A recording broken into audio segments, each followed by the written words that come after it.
En 30 minutos, MF Economía e Inversiones y Radio 1000 te traen los principales temas económicos del mundo y de Paraguay con Economía a 1000. Este podcast es presentado por la Bolsa de Valores de Asunción, promoviendo los valores del mercado.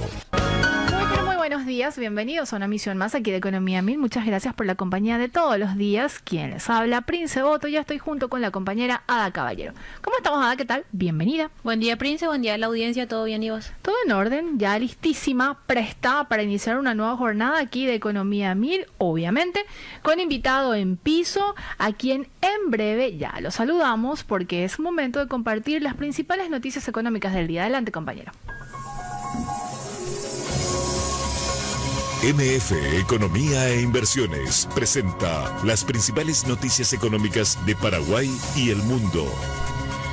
De acuerdo con Bloomberg en línea, China añadió 15 toneladas de oro a sus reservas en septiembre, muy por encima de las 1,24 toneladas informadas oficialmente para ese mes. A nivel global, los bancos centrales compraron 64 toneladas en septiembre, más del triple que en agosto, en un contexto de fuerte demanda soberana que impulsó los precios del oro a máximos históricos por encima de $4.380 la onza en octubre. El banco proyecta que este ritmo de compras continuará en noviembre y se mantendrá durante los próximos años como parte de una estrategia de diversificación frente a riesgos geopolíticos y financieros.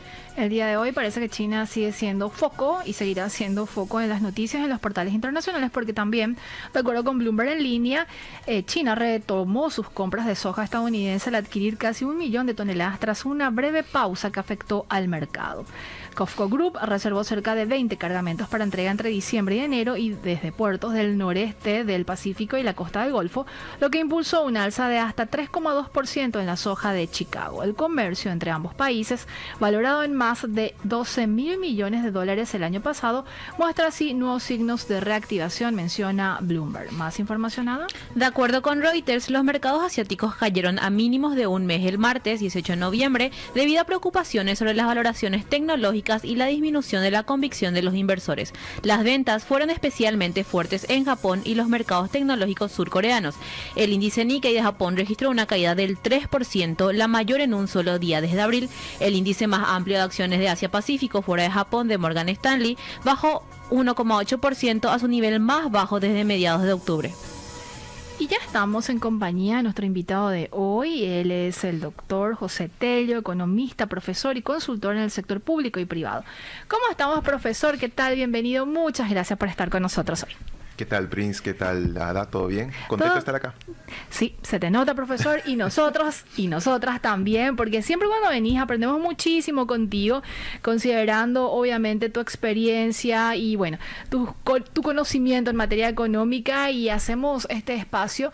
Te decía que en el 2026 vamos a cumplir 4 años y desde entonces, desde que arrancamos hasta hoy, nos acompañas y esperemos tener también el 2026, profesor. Claro, es como un sello anticipado ya de que vas a estar. ¿Está bien? Está bien. Muy bien. Porque queremos seguir aprendiendo. Justamente este bloque es de hacerlo como una suerte de teoría económica aplicada a casos y bueno, ir aterrizando también algunos conceptos que muchas veces en economía parecen muy distantes y complicados, pero en realidad es el día a día que tenemos y bueno, que lo vamos incorporando, así que qué mejor que hacerlo de tu mano, profesor. Claro que sí. Bueno. El día de hoy vamos a abordar sobre lo que está pasando a nivel regional con todo lo que se está viviendo en materia política, las elecciones que se están dando en economías muy importantes de la región y que obviamente no podemos abstraer la política de la economía y versus, de manera también económica y la parte política porque va como entrelazado. Se han vivido tiempos un tanto de altísima incertidumbre en este tiempo, profesor. ¿Podemos hacer un recuento de lo que viene pasando a nivel regional en determinados países? Claro, mire, este año 2025 y el 2026 son elecciones, digamos, en varios países, elecciones presidenciales en varios países, y empezó en marzo con Uruguay, ¿no? Hubo un cambio de gobierno que fue, digamos, en contra de lo que está sucediendo en los demás países, porque pasó, digamos, de un gobierno más de centro derecha, ¿no? A un gobierno más de centro izquierda, ¿no? Ese es el único cambio que hizo. El gobierno anterior, digamos, tuvo algunos problemas, no cumplió con su meta del déficit fiscal, tuvo que romperla Claro. el mismo gobierno, digamos, de centro derecha, pero después recientemente, por ejemplo, en el caso de Argentina no hubo un cambio de presidente, sino lo que hubo fue ¿cómo le llaman ellos? Esta actualización, digamos, del Congreso, ¿no? Que le dio más fuerza, más poder al gobierno actual, que todavía, digamos, no tiene el poder porque tienen que hacer los cambios recién ahora Claro. en diciembre, ¿no? Entonces ahí va a tener un mayor impulso, y los cambios, digamos, en términos económicos van obviamente para una mayor libertad económica, ¿no? Que es Un estado la más pequeño. línea de Javier Milei. Exactamente, digamos, Sí. va en ese sentido. Obviamente se espera ya, además del respaldo del Tesoro de los Estados Unidos, se espera ya que libere el mercado de cambios, digamos que es el último, digamos, la última barrera que tiene él, digamos, a nivel macro, ¿no? Podemos concentrarnos un ratito en Sí, sí, Argentina, claro. profesor. Una situación un tanto atípica, podríamos denominar lo que está pasando en Argentina con la intervención de Estados Unidos muy fuertemente en ese país, en una política económica que trata de ser un poco disruptiva, tratando obviamente de reencauzar un poco su economía, profesor. ¿Cómo lo ves? ¿Se suscitaron casos parecidos en la región de una potencia como la de Estados Unidos en una economía que está básicamente, no quiero decirlo en esas palabras, pero que va hacia atrás en lugar de ir hacia adelante? Sí, sí. Y acá lo que tenemos que escalar es pasar de la economía a la geopolítica. Esto es geopolítica, porque si bien es cierto, ahora Estados Unidos está tratando, digamos, de tener más injerencia en la región, antes lo tenía China, ¿sí? Entonces, los países en Sudamérica principalmente están, digamos, sintiendo, digamos, las presiones por un lado y la ayuda, ¿no? O el soporte por el otro lado, ¿no? Todo lo que está haciendo el gobierno de Trump es justamente, esta es una guerra geopolítica, ¿no? No solamente que es en América Latina, también se está viendo en Europa, se está viendo en el este asiático, y eso es lo que ocurre. Entonces, Trump lo que está haciendo es apoyar a Argentina, ¿no? Entonces, al final del día, a Estados Unidos le interesa, digamos, economías grandes y poderosas. En América Latina es Argentina, Brasil y México. Esos son las más importantes, ¿no? Entonces, obviamente que también va a influir probablemente en las elecciones de Brasil, ¿sí? Por eso Lula ya olió todo eso, porque Lula, digamos, podrá ser de izquierda, pero que es un animal político, él sabe lo que está haciendo, ¿no? Por eso, después de haber criticado a Trump, después se reunió con Trump. Es ¿no? cierto. Entonces, porque sabe qué es lo que viene para el próximo año, ¿no? Profesor, sin embargo, Argentina ha sido como un aliado estratégico para China, e incluso con estos tipos de cambio, lo que se conoce como el instrumento swap y demás, que en un momento llegó a descomprimir ciertamente el tipo de cambio, pero con la figura de Javier Milei es como que se va desprendiendo, no sé si totalmente, ¿verdad? Porque uno no puede ser... Uno tiene que tratar de ser como neutro, sin embargo estamos frente a dos potencias, China y Estados Unidos, y en algún momento se tiene que elegir por cuál ir. Exactamente. Digamos, aquí, en este caso, lo que es la economía viene a ser solamente el dulce, el postre, ¿no? Sí. Porque detrás de eso son movimientos geopolíticos. O sea, no puede haber bases militares China en Argentina. Es cierto. ¿Sí? No puede haber, digamos, una base o un centro de investigación iraní en Bolivia, que justamente el nuevo gobierno de Bolivia acaba de romper eso. Le preocupa a Estados Unidos que Perú tenga un puerto, el puerto más importante de Sudamérica hoy en día, que está en Chancay, que es de capitales chinos, ¿no? Esas cosas le preocupan a Estados Unidos. Bueno, para tratar de salirse o tratar de tener más fuerza e injerencia en esos planos, lo que tiene que hacerte es darte, pues, invitarte un rico almuerzo, una rica Claro. cena, y ahí viene la parte económica. ¿Entiendes? ¿Qué tiene Trump detrás de todo esto No, para con esto- Argentina, profesor? No, Argentina, porque mira que tener, ya me estás quitando, Sí. ya me estoy saliendo ya de mi área de especialidad.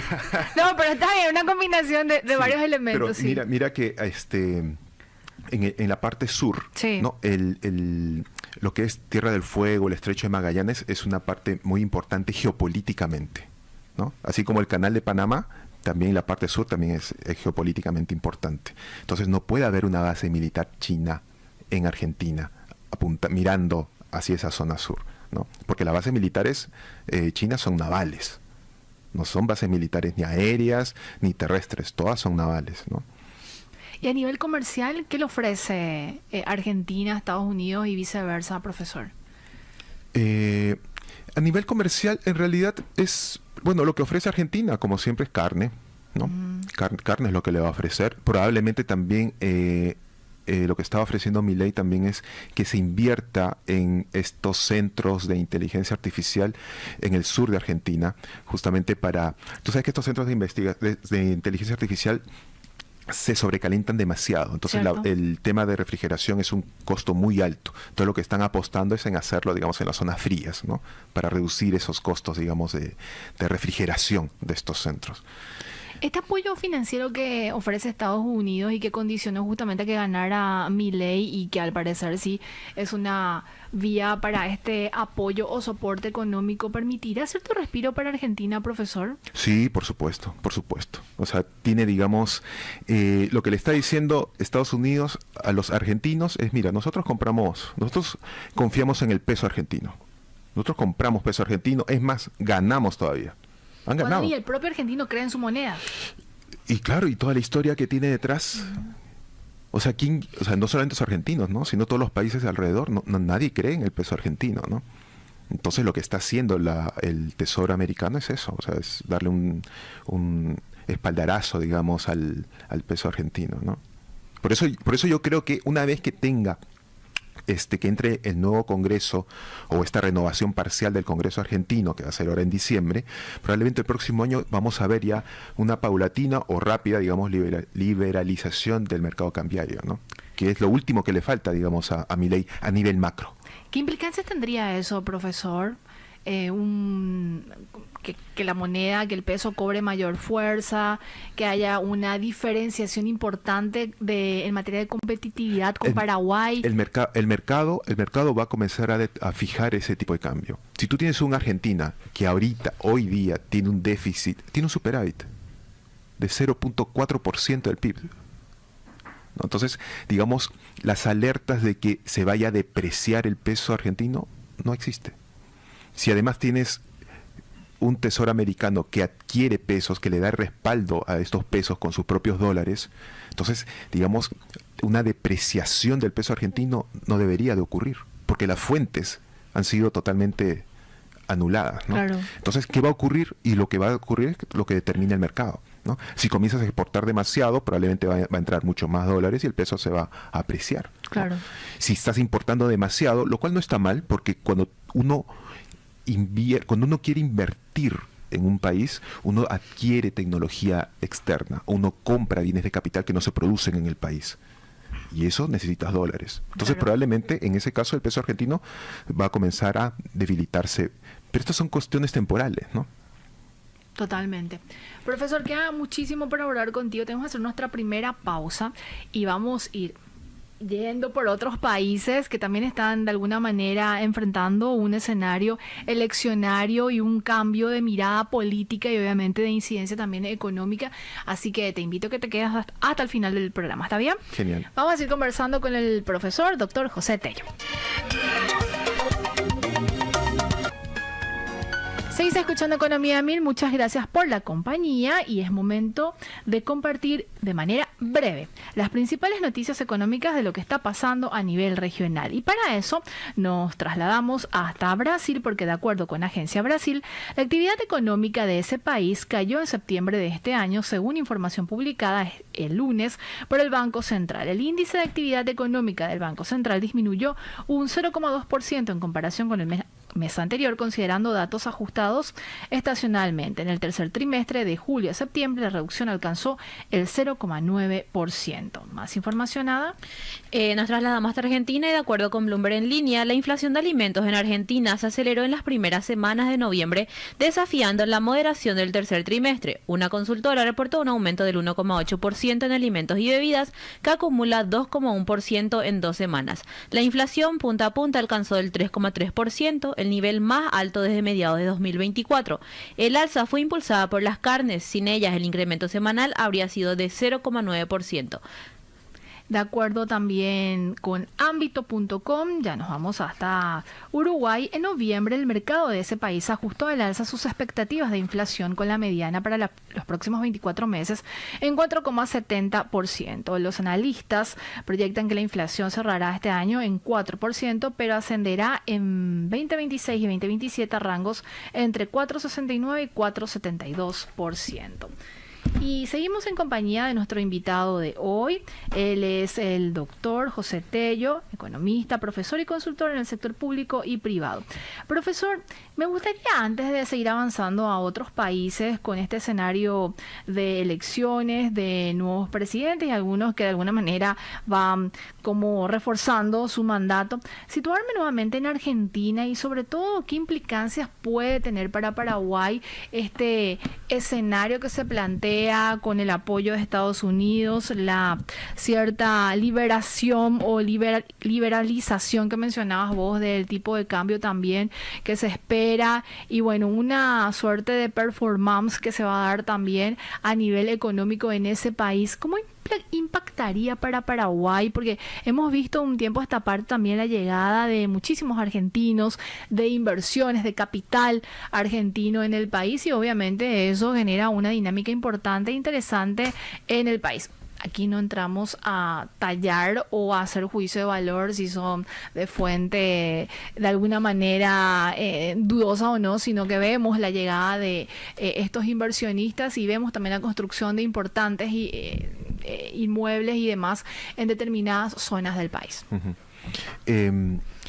Si a nuestros vecinos les va bien, a nosotros no va a ir bien. Siempre. Eso inclusive hasta en el barrio, ¿verdad? Porque hasta en el barrio donde vivimos, si el vecino le va bien, ¿qué va a hacer? Lo que va a hacer es poner su casa más linda, va a tener un jardín más lindo, va a refaccionar, todo se va a ver mejor. Todo lo mismo sucede aquí, ¿no? Si a Argentina le va bien, eso va a tener un impacto positivo en Paraguay, ¿no? No solamente en el comercio, porque te van a comenzar a demandar productos que allá no se produce, sino también en cuanto a turismo, ¿no? Muchísimas regiones que están acá, o departamentos, o provincias, perdón, argentinas, que están cerca de Paraguay, la afluencia hacia Paraguay va a ser mayor, ¿no? Y es lo que va a ocurrir, por ejemplo, ahora con la Copa Sudamericana, ¿no? Sí. Eso se va a repetir más y más veces. Entonces, tener una Argentina con un tipo de cambio libre, es decir, con una competitividad que sea determinada por el mercado y no por una autoridad, lo que va a permitir es mejorar el comercio con Paraguay, y eso va a tener mayores beneficios para Paraguay, ¿no? Paraguay pudo, digamos, evitar todos estos vaivenes de la economía argentina. Paraguay pudo sobrepasarlo muy bien, ¿eh? En estos últimos años. O sea, hay estudios, hay evidencia, digamos, estadística, donde se muestra cómo el impacto de la economía argentina en Paraguay prácticamente fue ínfimo en los últimos años de tanta incertidumbre, ¿no? A diferencia de décadas anteriores. Claro. Sí. Así que eso que mencionabas como una premisa central, ¿verdad? Si a nuestros vecinos le va bien, obviamente tiene sus impactos positivos también en el país. Y si vamos a Bolivia, profesor, hay también un vínculo muy interesante que se vino desarrollando de un tiempo a esta parte, y de hecho cuando conversábamos también con autoridades del sector público nos mencionaban que han visto un aumento de registros en la solicitud de apertura de empresas también de capital boliviano. Y obviamente el escenario ahí es bastante complejo, la casi inexistencia de dólares que generó toda una crisis también en ese país, y con el nuevo escenario político, ¿qué plantea y qué se plantea, profesor? Ocurrieron las elecciones en Bolivia. Ya sabemos que ganó, digamos, uno de centro derecha, ¿Está bien? No es liberal, digamos, al 100%, ¿sí? Sino es de centro derecha, porque ya habló de gradualismo para reducir su déficit fiscal. El déficit fiscal de Bolivia, por si acaso, el año 2024 es de 13%. Es muchísimo. Y tiene una deuda del 90 y tantos %. Si lo comparamos con Paraguay, No. En Paraguay, voy a poner el número, ¿verdad? Sí. En Paraguay se estima que en este año llegaría a 1,9% y en el próximo 2026 1,5%, ya convergiendo a la ley de responsabilidad fiscal. Y tengo entendido que el nivel de deuda está como en 37, 38% aproximadamente del PIB. Exactamente. Entonces, para hacer paralelismo nada más. Exactamente. Sí, no, la situación de Bolivia es complicada. O sea, por ejemplo, si uno ve el PIB per cápita de Bolivia, actualmente es de $4.000. O sea, en promedio, cada boliviano produce $4.000 al año, ¿no? Paraguay produce $6.400. Cada paraguayo produce $6.400 al año, ¿no? Lo cual no necesariamente está hablando del coste de vida, porque los precios en las distintas economías son totalmente distintos. Es que esa comparación ahí no entra a tallar, sí. Sí, ¿no? Entonces, la situación de Bolivia es complicada. Sí hubo un cambio. Ahora tienen que definir cómo van a hacer las reformas económicas allá. Sabemos cuál es la dirección, sí, lo que tienen que hacer es reducir el déficit fiscal, ¿sí? Liberar la economía, reducir los subsidios, tienen que acomodar las cuentas fiscales, porque finalmente es el gran causante de todo este dolor que ocurre en Bolivia, ¿no? ¿Y este tipo de reformas no se hacen de la noche a la mañana, profesor? Hay dos formas de hacerlo. Lo puedes hacer así de manera radical, que es doloroso, sí, o en forma gradual. Y en nuestras economías, en Argentina, en Perú, en Chile, generalmente los exitosos han sido cuando es de forma radical, ¿sí? O sea, es cortar directamente el gasto público, ¿no? Cuando es gradual, no se ha tenido buenas experiencias, ¿no? Entonces, en Bolivia, vamos a ver qué ocurre, ¿no? Igual tiene respaldo también otra vez de la Secretaría de Estado de los Estados Unidos. Obviamente, la idea era, como te comenté hace un momento, desprenderse, digamos, de todo vínculo iraní, ¿sí? Porque eso era muy fuerte. Inclusive muchos iraníes, digamos, que no se portaban muy bien en el mundo, obtuvieron pasaportes bolivianos. Entonces, eso había que tener cuidado, y hay que esperar, ¿no? Pero, digamos, las expectativas en el mediano plazo es que se mejore Bolivia. Esa es la idea. ¿Y el interés, ¿no?, de Estados Unidos en Bolivia puntualmente, profesor? ¿Los productos naturales? O sea, sí, desde el punto de vista económico siempre va a ser, digamos, litio, por ejemplo, ¿no? Que existe en Bolivia. También en el sur de Perú también hay mucho litio. Pero, como digo, lo primero es lo geopolítico, sí, ¿no? Y después viene lo económico. Yo creo que es en ese orden, ¿no? Con respecto a la situación cambiaria en Bolivia, ¿sigue complicada? ¿Y cuáles son los visos que se tienen también con la nueva política? Y tiene que liberar el mercado cambiario, ¿no? Entonces, también existen nuevas autoridades en el Banco Central y van a tener que ser un movimiento muy fino, ¿no? Clave es la autonomía de un banco central. Sí, ¿verdad, sí, profesor? siempre. Por ejemplo, eso es importante. Sí. Por ejemplo, dentro de los países de la región, ¿sí?, Brasil, su inflación, porque es lo que al final le afecta a la gente, ¿no? Su inflación es 4.7%, Uh-huh. ¿está bien? Su meta es 3%. Está por encima. Dentro, sí. ¿no? Chile, su inflación es 3.4% y su meta también es 3%, ligeramente por encima. Sí. Perú, su inflación es 1.35% y su meta es 2%, ¿no? Argentina, la inflación actual es de 41%, la interanual, Sí, no la mensual no que la estaban mensual, hablando hace un sí. momento, no la interanual, ¿no? Sí. En un año es 41%, con Milei. Claro. Pero antes era 250 y tantos %, ¿no? Hiperinflación, sí. ¿no? Pero Argentina no tiene meta. Argentina, el Banco Central no es como los bancos centrales de los otros países que he estado comentando, porque tienen que hacer una reforma todavía. Claro. Argentina está en plena reforma. Falta No, todavía y mucho. que de hecho parte de la crisis que sufre Argentina es justamente por esa situación. Claro, porque tienes un banco central que cuando el ministro de Economía le dice, oye, necesito financiar mi déficit, imprime más dinero, y el Banco Central dice, sí, por supuesto, señor, y le imprime. No, pues eso no puede ser. Y todo genera la inflación ahí, ¿verdad? Y el otro caso es Bolivia. Bolivia tiene una inflación actual del 22%. ¿Hay meta de inflación o no, profesor? Tampoco. Argentina, Brasil y Venezuela son los casos en los que no hay metas de inflación, son los casos desastres, ¿no? Entonces, Sí. Argentina es el que está haciendo las reformas. ¿no? Ahora tiene que hacerlo Bolivia y eso vamos a ver cómo lo hace, ¿no? La idea es si lo hace en forma gradual o de manera radical, ¿no? Eso es lo que hay que ver. Igualmente, ¿va a tener alguna incidencia en el caso de estas reformas que se puedan hacer, de quizás hacer un freno de inversiones en Paraguay, profesor, o no? No, o sea, el sector privado tiene sus recursos. Lo que está ocurriendo ya actualmente hay inversionistas bolivianos aquí. Es cierto. ¿Sí? No en una cantidad, digamos, enorme ni comparable a lo que fueron los argentinos, pero sí hay inversionistas bolivianos que están acá en Paraguay, están viendo en qué cosa invertir, porque uno siempre tiene que diversificar. Uno no puede tener todas las inversiones en un solo lugar. Uno Claro, no pues puede si se tener, te cae uno. exactamente, uno puede tener todos los huevos en la misma canasta, no tiene sentido, ¿no? Entonces, siempre los inversionistas, siempre los empresarios lo que hacen es diversificar en distintos tipos de inversiones. Y lo que están haciendo los empresarios bolivianos es eso, invertir en Paraguay, ¿no? Una parte, no todo, Claro. una parte es lo que están haciendo. Y ahí me surge la siguiente pregunta, profesor, que quizás la desarrollemos a la vuelta del corte. ¿Por qué Paraguay? Yo ya tengo medio la respuesta, pero me gustaría conocerla de manera más técnica de tu parte, profesor. ¿Por qué los inversionistas de Argentina eligen Paraguay? ¿Por qué un inversionista boliviano elige Paraguay? Y también otros de determinados países de la región en Paraguay. ¿Te parece? Si Perfecto. desarrollamos a la vuelta del corte, Sí. vamos a seguir conversando con el profesor, doctor José Tello, a la vuelta del corte. Seguís escuchando Economía 1000, muchas gracias por la compañía. Ada, es momento de compartir la frase del día.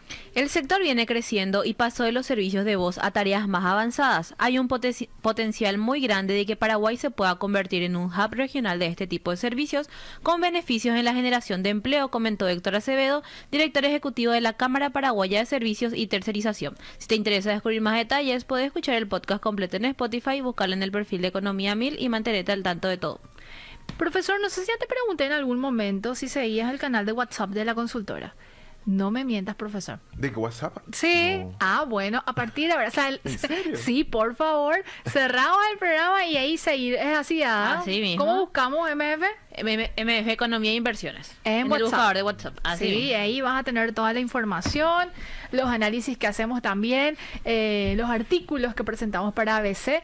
Y antes de compartir justamente el análisis que realizamos hoy, vamos a compartir una información económica, Ada, que está pasando en Paraguay. De acuerdo con la Agencia de Información Paraguaya, entre enero y octubre de 2025, las importaciones bajo el régimen de materia prima totalizaron 436 millones de dólares, un incremento del 34% frente al mismo periodo de 2024.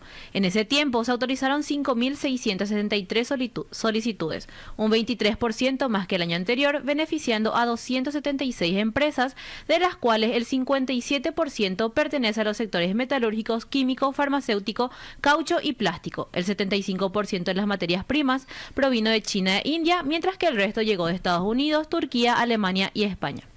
Y como ya mencionaba, la consultora MF Economía e Inversiones realiza de manera periódica análisis económicos y en la edición de hoy, que es publicado en el impreso de ABC y replicado en su digital, se aborda acerca del índice de burocracia 2025, que de acuerdo con este índice ubica a Paraguay con una exigencia de 941 horas al año de trámites obligatorios para las empresas. Y hay un desglose muy interesante por países y por mencionar. A nivel de países regionales, el índice muestra contrastes que van desde 246 horas en Panamá y 342 en España hasta 5.860 en Chile y 5.237 en Colombia. Como mencionaba, Paraguay registra 941 horas al año, ubicándose en una posición intermedia dentro del ranking, aunque todavía distante de economías con menores cargas administrativas como Uruguay, 410, El Salvador, 435, México, 571.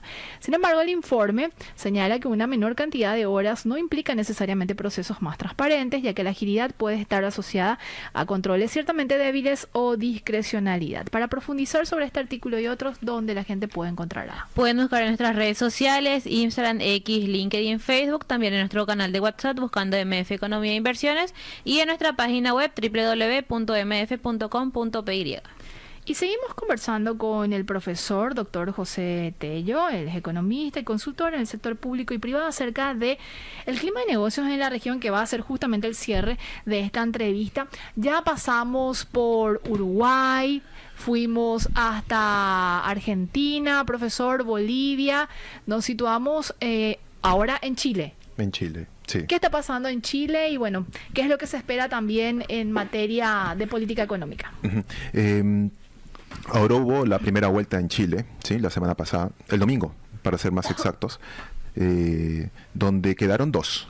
Quedó Jara, que es la candidata del Partido Comunista de Chile, y quedó José Antonio Kats, que tiene su propio partido, pero digamos, si lo quieres ubicar en el espectro, es un conservador de derecha, ¿sí? No es un ultraderechista, ¿sí? Porque había un tercer candidato que es Kaiser, él sí es, digamos, es libertario. Entonces, si lo quieres catalogar de ultraderecha, puede ser, ¿no? De la línea de Javier Milei, podríamos decirlo. Exactamente, okay. ¿no? Es liberal en lo social y liberal en lo económico, ¿no? El conservador es el liberal en lo económico, pero conservador en lo social, ¿no? Eso hay que tener esas diferenciaciones también, ¿no? Medio ambivalente. Claro, sí. claro, en realidad son dos ejes, ¿no? Siempre es uno lo económico y lo social, ¿no? Claro. Entonces, para la izquierda también tienes esas diferencias. Clarísimo. Bueno, entonces quedaron estos dos y quien va a la segunda vuelta va a ser el 15 o el 14, perdón, de diciembre, tiene que ser domingo, y ahí lo más probable quien gane es Kats, ¿no? O sea, los mercados ya saben, todos los indicadores en Chile comienzan a subir para bien, y probablemente el ganador sea Kats, ¿no? Porque la diferencia entre la candidata del Partido Comunista y Kats era, creo que 2-3 puntos nada más, ¿no? Y el resto, digamos, todas las derechas estaban, digamos, en 3-4 agrupaciones. Entonces lo que están haciendo es, si juntamos, le va a ganar, digamos, le va a sobrepasar sin ningún problema, ¿no? Igual Chile presenta como un escenario un poco estable en materia económica. ¿Sus indicadores ayudan mucho, profesor, o hay algunos que están medio desajustados? O sea, si tú ves a Chile, obviamente en nivel, obviamente que está muy por encima, digamos, de Paraguay, de Bolivia, ¿no? Pero ¿qué cosa es lo que está ocurriendo en Chile? Primero, que no está creciendo como debería crecer. O sea, crecer 2% al año, eso no te ayuda, porque la población crece 1.8 al año. Entonces tu economía tiene que crecer por encima de la tasa de crecimiento de la población, ¿sí? Entonces, si tú tienes una economía que crece al 2%, hay problemas ahí, ¿no? Hay problemas serios. Y por el lado de la inflación, sí, digamos, estuvo ligeramente por encima, pero el gran problema de Chile es la inseguridad. Algo que era inédito en Chile. Yo estudié en Chile, yo viví casi 6 años en Chile. Entonces, y para mí Chile era uno de los países más seguros de toda Sudamérica, ¿no? Pero que tenga estos problemas de inseguridad, eso es lo que a mí me llama muchísimo la atención, ¿no? ¿A causa de qué, profesor? ¿Qué está empujando eso? Lo que pasa es que ingresaron, digamos, la migración, ¿no? Que vino del norte, digamos, de Venezuela.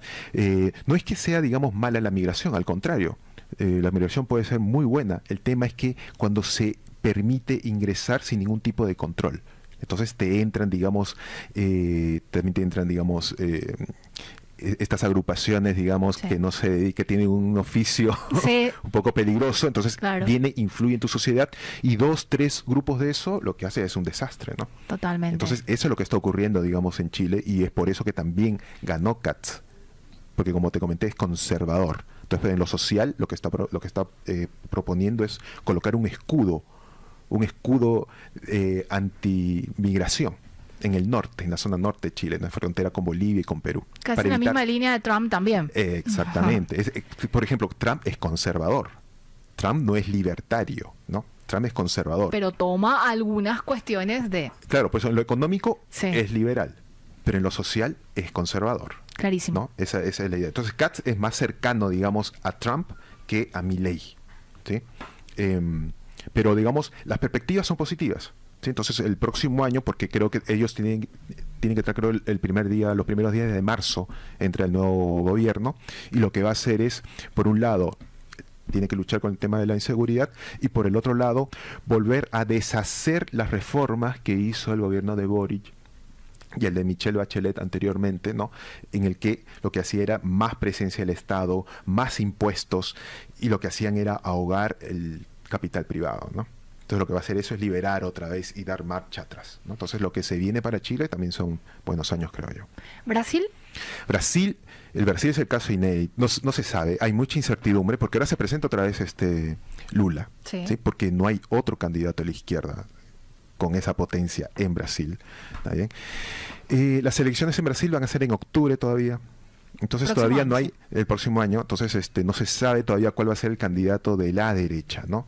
Bolsonaro no puede, su hijo está exiliado o autoexiliado en Estados Unidos, entonces puede ser la esposa, o puede ser alguno de los gobernadores de estos estados de Sao Paulo o de Río de Janeiro, ¿no? Pero hay Entonces, que construir imagen durante ese tiempo. exactamente, todavía falta, digamos, no se sabe qué es lo que va a hacer. Y Brasil está creciendo muy poco. Brasil crece 2% también.